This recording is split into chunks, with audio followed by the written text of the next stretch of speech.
आजचा जो भाग असणार आहे कॉन्स्टेबल मंजूचा, त्या भागामध्ये जी अमृता असते ती खूप आपल्या आईपाशी रडत असते. तर बाहेर जी मंजू असते ती बाहेरून दरवाजा ठोकत म्हणते, मला येऊ दे आतमध्ये, आई असं काय वागताय?" पण कोणीही तिचं ऐकत नाही.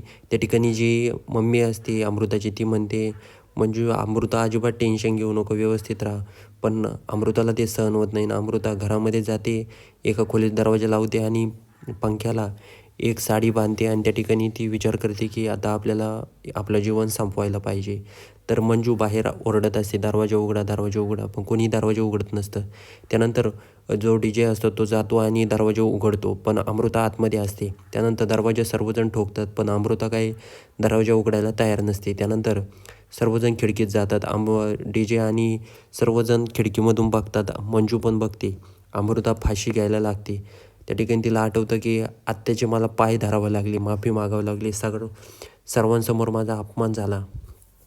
ते काय अमृताला सहन होत नाही.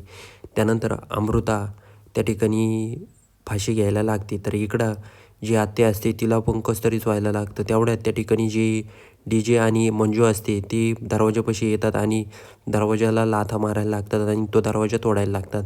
त्यानंतर जी मंजू असते ती आपल्या स्वतःला फाशीवर टांगते आणि आपलं त्या ठिकाणी जीवन संपवायला लागते. तेवढ्यात त्या ठिकाणी जी मंजू असते ती आतमध्ये दरवाजा तोडून घुसते आणि DJ आणि अमृता खालून धरतात. DJ वर चढतो आणि ते फडकं सोडतो. त्यानंतर अमृता खाली उतरते.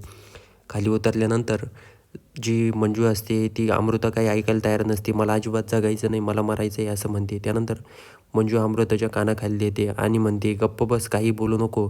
तर ती मंजूची आई म्हणते, "तुला काही कळतं का? तुझ्याशिवाय कोण आहे मला? तू असं का वागते? तुला काही समजतं का नाही?"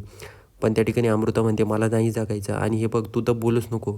मंजूला म्हणते. मंजू म्हणते, "मी काय केलं आहे?" तर मंजूला म्हणते अमृता, "तुझ्यामुळे झालं आहे. तू जर मला आत टाकलं नसतं तर हा प्रसंग माझ्यावर आलाच नसता." त्या ठिकाणी मंजू म्हणते, "मी काही नाही केलं." तर मंजूची आई म्हणते, "तू निघ इथून पहिली. तुझ्यामुळे होतं आहे. मला वंसा कायम सांगायच्या आहे हिच्यापासून लांब राहा, पण मी ऐकलं नाही. तू आत्ताच्या आत्ता आमच्या घराच्या बाहेर निघ." असं त्या ठिकाणी मंजूला म्हणतात.